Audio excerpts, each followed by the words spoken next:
Adzoka zvekare ndine nyaya yakomendwawo uyo anotwa Dr. Walter Muzembe uyo aimboshanda muZANU-PF, aimbovawo minister zvekare, achikomenda on nyaya yaPutin naPresident Emmerson Mnangagwa yekuSt Petersburg, Russia, uko kwavaitaura meeting pakazotanga kutegwa pakutaurwa mazita edzimwe nyika dzakaita sana Zambia. So panapa ndiri kusangana nenyaya iyi pari kutaurwa kunzi there is no closed door one-on-one meeting like this anyway in diplomacy. This is a reception protocol welcoming of a guest, generally reserved for hospitalities and niceties and generic bilateral and global overviews. Nothing much is said at such courteous calls. So if your guest shoots off the hip and delves into substantive issues, spoken or unspoken, in the full glare of media which covers such events, anyway, damage control is for the host to note and keep quiet and cut it very short.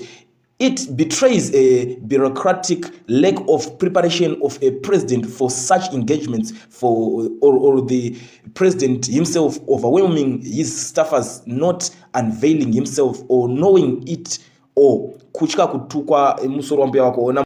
Namgabe taitarisana kusvika ateerera hosting of UNWTO 20th session General Assembly taught me many lessons on how to be tough with your boss for results. So ndonyaya iri kutaurwa panapa navaWalter Muzembe vachikomendawo on nyaya yakaitika iyoyi yekuSt Petersburg kuRussia, musangano wakaitwa naPresident Emmerson Mnangagwa naVladimir Putin.